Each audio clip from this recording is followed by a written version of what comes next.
Welcome back, everyone, to another episode here in the Deadlands. So today we are getting started on a pretty big project I'm really excited about. So what we're going to be doing today is actually modifying, changing this area up a bit, and we're going to be breaking things up into three distinct sections. So over here on the mountainside, we have the hillside village, and this is going to be our trading hall. We're going to be building a village, and it's just going to have everything from like a rural area with the farmers and a more posh area with the clerics, the librarians, and cartographers, and everyone else will be somewhere in between. Then we have the canvas over here, and I don't know if you know, but this is a bit of an eyesore.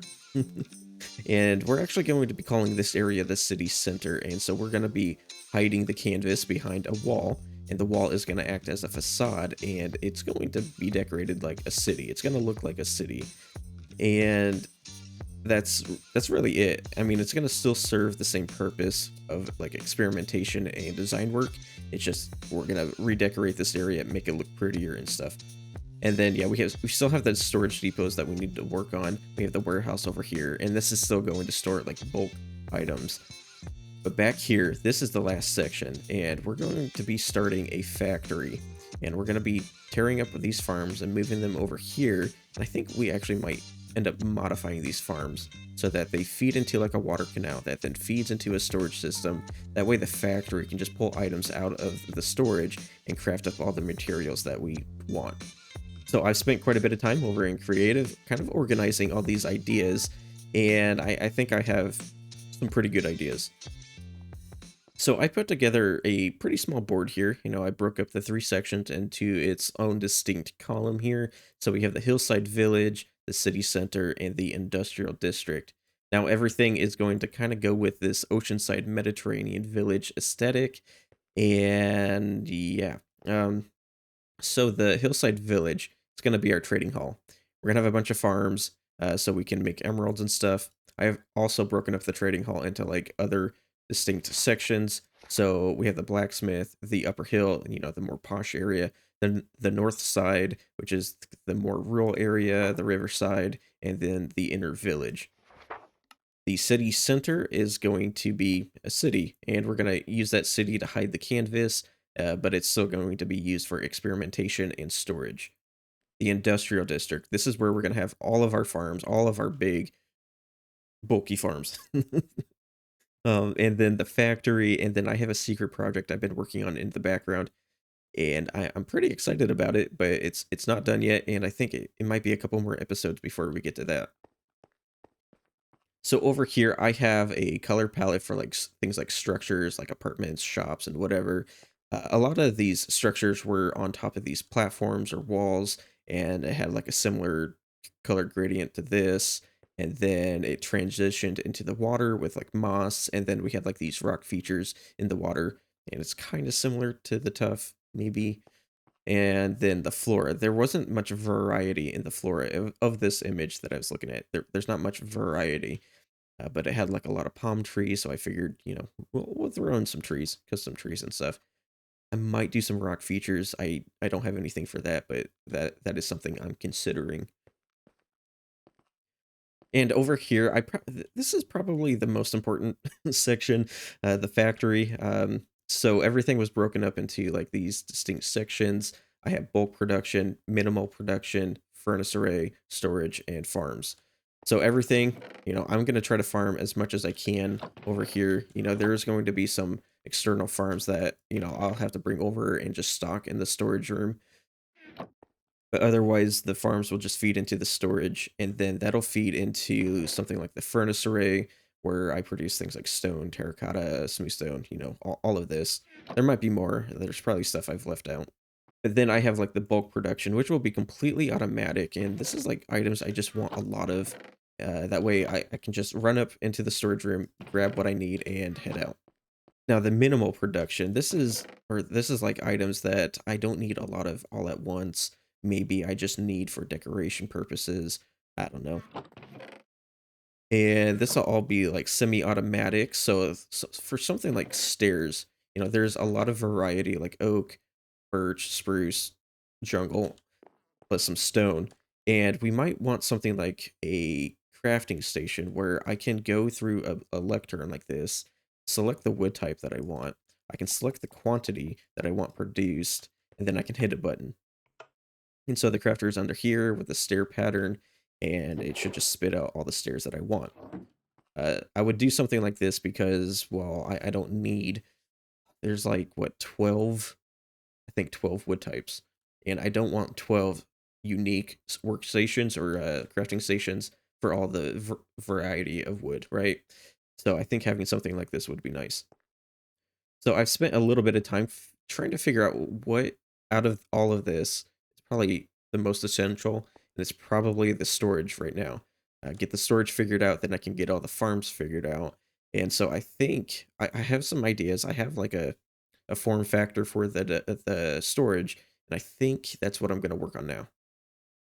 Well, I've been pretty busy. So after doing a bunch more work, sorting everything out, kind of figuring out what sort of farms I need to start with, I laid out all the different like systems that I need to incorporate into the factory.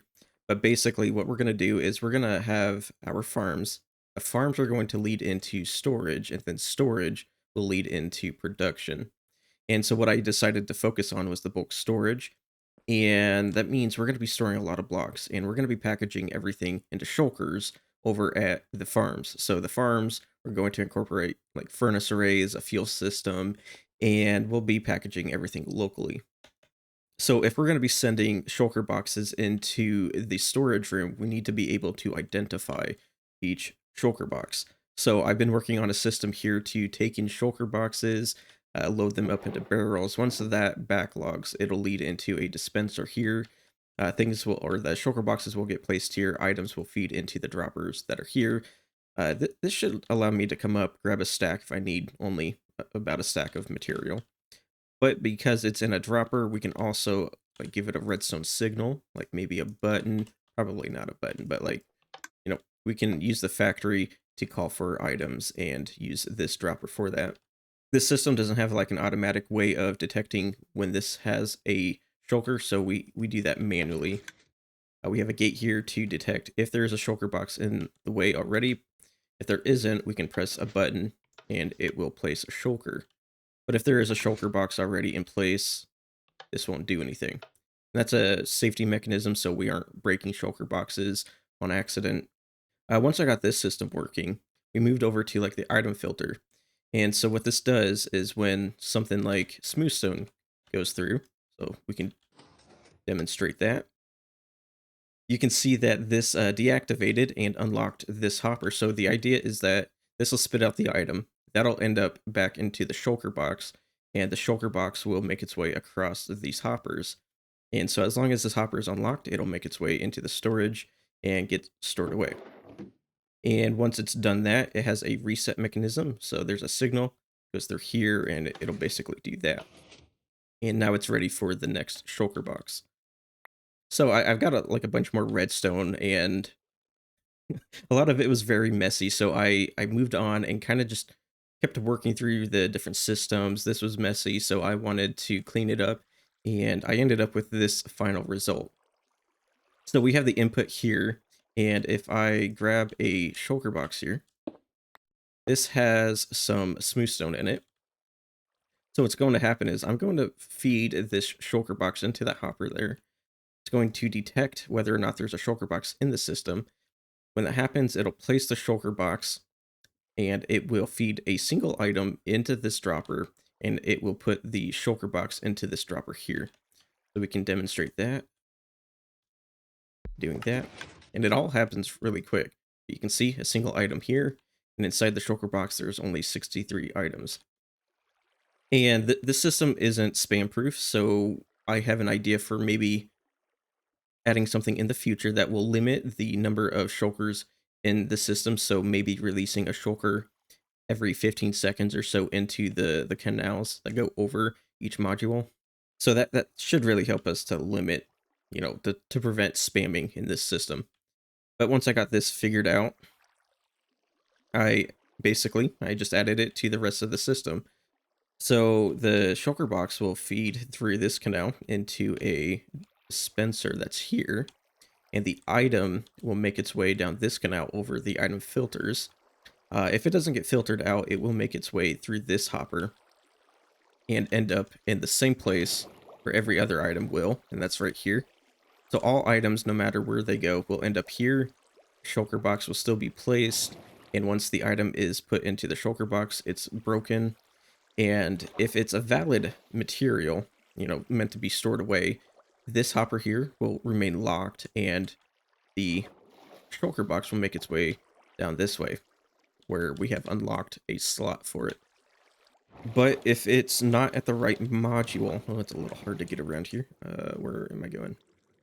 I think right here. But if the shulker box is at the wrong module, this here will be unlocked, and it's unlocked by default. It will make its way into this dropper here and make its way up the bubble vader, where it's then back into the canal. So I can demonstrate this. So we'll take this shulker box here, and that's got cracked stone brick. We're selecting that because, well, it's the first item here, and it's the first item filtered. And I just want to use this material to demonstrate the item alignment that we do at the very beginning. So I'm going to throw this in, and we're just going to watch the redstone function or work, do its thing. And we can see it'll get triggered like that. And then you'd see the shulker box make its way and into the right slice. Yeah. Pretty cool. And we can also demonstrate an incorrect material, like grass block. We don't have this in the filters. So we'll drop that in. We'll do the same thing, but we'll see the grass block not go into any of the filters. And it'll go up the bubble vader here. And yep, we got it. And to make sure, we got all 64 items in the shulker box now. But anyways, this is... it's working. It's a really cool system. Oh, geez. It's a really cool system that I've been wanting to design for like a long time now. And I made a copy over here. And the goal was to make it tileable, as tileable as possible. Try to butt it up right next to each other. And so when I put in a second system next to it, I think I had this 7-block gap, something like that. I would like to get it down to maybe 3. That would be my goal. That way I can use 3 blocks as like some decorative thing, but 7 blocks is like a huge gap, and I'd really like to get rid of that. I do have some ideas to maybe do that, but oh, I've already spent so many days working on this, and I think I want to go do something else now. I wanted to go do some other things this episode, but I just couldn't help myself like perfecting this system. So let's start over here. I wanted to be able to stack these systems together, and with this one over here, I would have had to have this 7-block gap in between. That way, this input and the output wouldn't like interact with each other. So I fixed that and managed to get things down to 4 blocks wide. So we have the input stacked on top of the output, and then we move the bubble vader towards the back, and it lines straight. It like lines up with the input to the next module here. So everything's the same, it's splitting an item out of the shulker box. They still make their way down a canal, but the output changed quite a bit. What I changed it to was this system, and this wasn't working exactly. Sometimes it would work, but I think I had some issues with not lining up the shulker box in time, and so we had shulker boxes not getting picked up by the hoppers, so they were ending up at the end over here. So I needed to update this, clean it up, fix it, stuff like that. So we added some powdered snow, and that just slows down the shulker box. Then it drops into the water back here, further back, and that gives it enough time to line up with the honey that's here. And there, I had to do something kind of weird here. So we power the dispenser that's here to place the shulker box. But the shulker box, it falls on top of this mud here, right? We know that will work. It'll pick up the item. But I wasn't sure if powering the mud block like this would power something like the note block, which I originally had here. The issue with the note block, though, is when the item fell out of the canal, it would land on top of the note block and not get picked up by the hopper. So I had to figure out how to get rid of that, but also power the piston here. So I I thought maybe this would work. Putting a shelf above the piston to update it, it's quasi-connected with the power here. And so when we power the shelf, it powers or activates the piston there. So I can update it, right? And it's got a satisfying sound too. Yeah.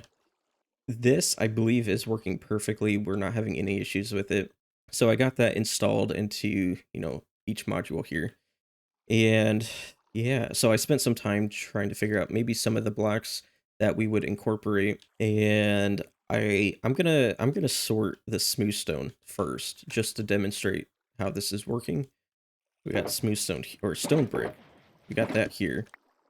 And we're gonna place it here, and we know that it's not gonna get stored away in one of these.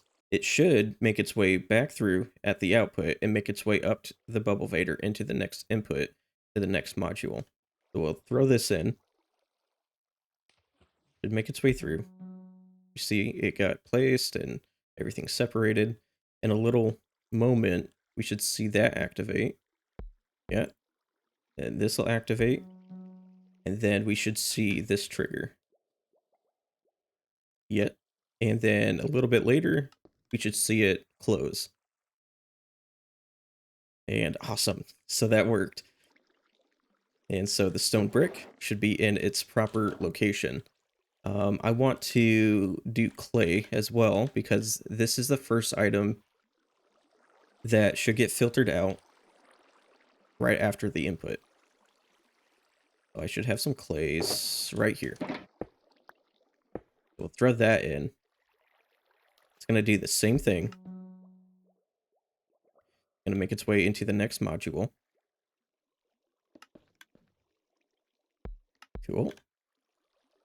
And then we should see this get triggered. Yep. Then in a little moment.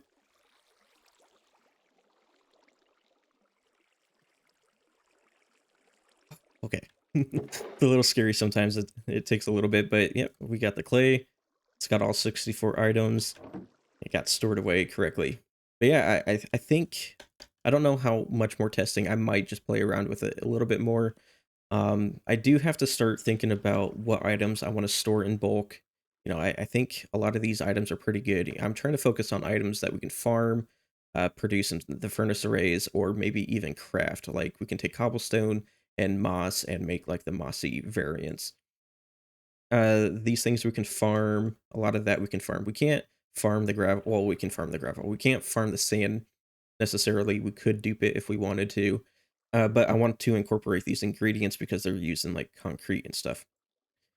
And yeah, we can also craft a lot of that stuff. But you may see we have a brick here.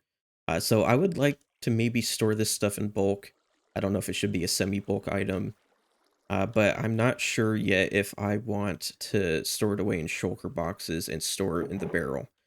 So I could end up locking the hopper that's behind, and that should redirect all shulker boxes into the dispenser here. I could also just decide to get rid of the hopper, and it should still redirect. So trying to figure out what I want to do there.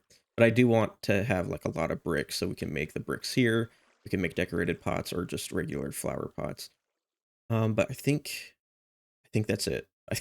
I think we've perfected this farm. It's working really well. I'm really happy with this. Plus, I cleaned up this side here. Like you can see in the old system, there was like this extra block outwards, but we moved the droppers, so we saved a space, like a 1 block space. So now we can decorate this wall as much as we want. But the goal, I think before I get any of this built in survival, I do want to get the rest of the storage system designed. That way I can figure out how everything works together. And again, I do want to like make sure that these systems are like perfect. They don't have any issues before I get them built in survival, because once I have the whole system built, I don't want to have to do any like adjusting or tearing down of things, and that would just be horrible. And I wanted to make sure to point out this system. This was designed by Mizuma Games, and it's a pretty cool system. So it's a selection panel. So if I were to select something here, and then maybe select something more than 15 blocks away, You can see that reset, and now this is selected. We've integrated this system into the filters over there, but it's more like this, and I didn't have the space to add these like pulse extenders. So we couldn't really integrate the entire system, but that's okay. I think we're good. But I just wanted to make sure to point it out because it's a really cool system, and like it's such a clean, nice way to like create a selection panel. So I know we didn't do much outside of creative this episode, and that kind of sucks. But this is a system I really wanted to perfect. I've had it on in my mind for a long time now, and I finally feel like I had the skill to put it together. But yeah, I didn't quite realize the scale of the whole factory project, and I think in the future we're not going to focus too much on like the redstone creative work on this project. I might do little updates when I have something working pretty good. Not not not something like this. But yeah, next episode we're definitely gonna do more survival related work. I need to start planning out and laying out things for the factory, probably for the hillside village, figuring out what we need to do in survival to get everything prepared for the factory for everything. Yeah, I hope you enjoyed this episode. I know there was a lot of redstone and not any any sort of survival work done. But if you did enjoy this this progress that we've made this episode, leave a like, comment, and subscribe. And I'll catch you in the next one. See ya.